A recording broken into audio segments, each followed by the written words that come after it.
മഹാഗുരു ശരണം. ജീവിതത്തിൽ ആരെങ്കിലും നിങ്ങൾ വെറുത്തിട്ടുണ്ടോ? അല്ലെങ്കിൽ ഭയപ്പെട്ടിട്ടുണ്ടോ? അവരുമൊത്തുള്ള ജീവിതം അല്ലെങ്കിൽ ആ നിമിഷങ്ങൾ നിങ്ങളിലേക്ക് കടന്നു വരുമ്പോൾ നിങ്ങളിലുണ്ടാവുന്ന മാറ്റം നിങ്ങൾ ശ്രദ്ധിച്ചിട്ടില്ലേ? അതൊരു ഭയമാണോ? അതോ ഒരു പിടിമുറുക്കമാണോ? പല രീതിയിൽ പല പ്രശ്നങ്ങൾ അവരുടെ കൂടെ ജീവിച്ചപ്പോൾ നമ്മൾ അനുഭവിച്ചിട്ടുണ്ടാവും. ഇന്നും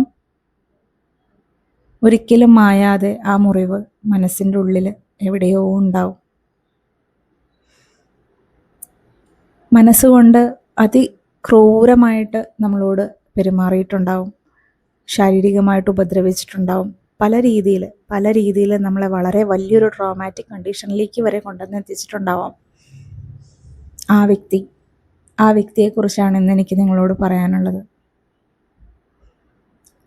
ഒന്ന് മനസ്സിലാക്കുക, ശരിയായിരിക്കാം ജീവിത സാഹചര്യങ്ങൾ, നമ്മുടെ മുൻജന്മങ്ങളിലുണ്ടായിരുന്ന സഞ്ചിത കർമ്മങ്ങൾ എല്ലാം പെയ്തൊഴിഞ്ഞ് ആ ഭാരം ഇറക്കി വയ്ക്കാൻ വേണ്ടിയിട്ട് തന്നെയാണ് ഈ ഒരു ജന്മം നമ്മൾ എടുത്തിരിക്കുന്നത്. തീർച്ചയായിട്ടും നമ്മളുടെ കർമ്മം, അതിൻ്റെ ഫലം നമ്മൾ തന്നെയാണ് അനുഭവിക്കേണ്ടത്. ഈ കർമ്മങ്ങളെല്ലാം അനുഷ്ഠിച്ച് ഇത്തരത്തിലുള്ള ദുസ്സഹമായ സാഹചര്യത്തിൽ ഈ ജീവിതയാത്രയിൽ തനിച്ച് നമ്മൾ ഇതേപോലെ സഞ്ചരിച്ചുകൊണ്ടിരിക്കുമ്പോൾ ചിലർ പാതി വഴിയിൽ ഉപേക്ഷിച്ച് പോകുന്നവരുണ്ടാവാം. ആത്മഹത്യയെക്കുറിച്ചാണ് ഞാൻ ഉദ്ദേശിച്ചത്. പക്ഷെ വേറെ ചിലരുണ്ട്, എന്തോ ഒരു മനസ്സിൻ്റെ ധൈര്യം കൊണ്ട് വീണ്ടും മുമ്പിലേക്ക് കരുത്താർജിച്ച് ജീവിച്ച് കാണിച്ചു കൊടുക്കുന്നവരുണ്ട്. പക്ഷേ എന്തൊക്കെയാണെങ്കിലും ചില സമയങ്ങളിൽ നമ്മൾ തനിച്ചിരിക്കുമ്പോൾ, ചില നിമിഷങ്ങളിൽ നമുക്ക് പുറകിലേക്ക് ചിന്തിക്കുമ്പോൾ ആ വേദനകളും അന്ന് കടന്നു വന്ന പാതകളും ഒക്കെ നമ്മുടെ മനസ്സിൽ തെളിയും, അല്ലേ? ഇപ്പോൾ ഈ വീഡിയോ കാണുന്ന ആരെങ്കിലും അങ്ങനെ ഒരു സിറ്റുവേഷനിലൂടെയാണ് കടന്നു പോയിക്കൊണ്ടിരിക്കുന്നതെന്നുണ്ടെങ്കിൽ, എൻ്റെ പ്രിയ കൂട്ടുകാരെ, നിങ്ങൾ എത്ര മഹത് വ്യക്തികളാണെന്ന് നിങ്ങൾക്കറിയാമോ? നിങ്ങളുടെ മനസ്സിൻ്റെ ഉള്ളിൽ സദാ ഈശ്വരൻ വസിക്കുന്നു. ഈശ്വരനാണ് നിങ്ങളിലെ ആ കരുത്തെന്ന് പറയുന്നത്.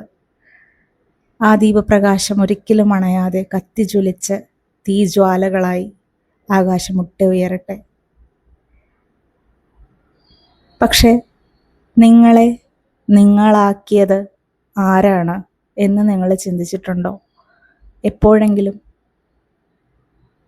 ജീവിതത്തിലെ പ്രതിസന്ധികളും ബുദ്ധിമുട്ടുകളും ഇത്തരത്തിലുള്ള മനുഷ്യരുമാണ് നമ്മളുടെ ഇന്നത്തെ ട്രാൻസ്ഫോർമേഷനുള്ള ഏറ്റവും വലിയ കാരണക്കാർ. ശരിയല്ലേ?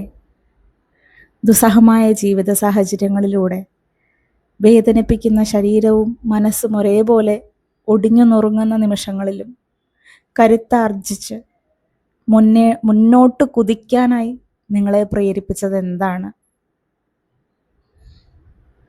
ആ ചിറകൊടിഞ്ഞു പോയ സ്വപ്നങ്ങൾക്ക് ചിറക് തന്നത് ആരാണ്?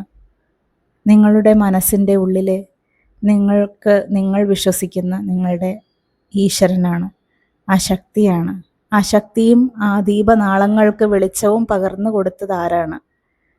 തീർച്ചയായിട്ടും നിങ്ങളുടെ ജീവിതത്തിലുണ്ടായിരുന്ന പ്രതിസന്ധികളും നിങ്ങൾ എന്തിനെയാണോ ഭയപ്പെട്ടിരുന്നത് ആ അവസ്ഥയും അവസ്ഥാന്തരങ്ങളും ആ സിറ്റുവേഷനും ആ മനുഷ്യരും ആ മഹത് വ്യക്തികളും തന്നെയാണ്.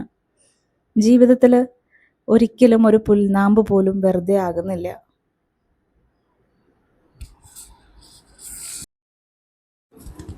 ഒരു പുൽക്കൊടിക്ക് പോലും അതിൻ്റെ ധർമ്മം അനുഷ്ഠിക്കാനുണ്ട് ഈ പ്രപഞ്ചത്തിൽ. നമ്മളുടെ ജീവിതത്തിൻ്റെ പ്രതിസന്ധികളിൽ നമ്മളെ ഏറ്റവും കൂടുതൽ നോവിച്ചവരായിക്കോട്ടെ, ഇന്ന് നമ്മൾ അവരെ ഹൃദയപൂർവ്വം നന്ദിയോടെ സ്മരിക്കുക, ഗ്രാറ്റിറ്റ്യൂഡുള്ളവരായി തീരുക. കാരണം ഇന്നുള്ള എന്നെ ഞാനാക്കി മാറ്റിയത് ഏറ്റവും കൂടുതൽ വെറുത്തിരുന്ന ആ വ്യക്തികളും ആ അവസ്ഥകളുമാണ് ജീവിതത്തിലെ. തീർച്ചയായിട്ടും അവർ ഈശ്വരതുല്യരും ശ്രേഷ്ഠരും തന്നെയാണ്. ഇത്രയും നീചമായി ക്രൂരമായി വേദനിപ്പിച്ചില്ലായിരുന്നു എന്നുണ്ടെങ്കിൽ ഇന്നുള്ള എന്നിലേക്കുള്ള യാത്ര എനിക്ക് എത്രയോ വിദൂരമായി പോയേനെ. നമസ്കാരം.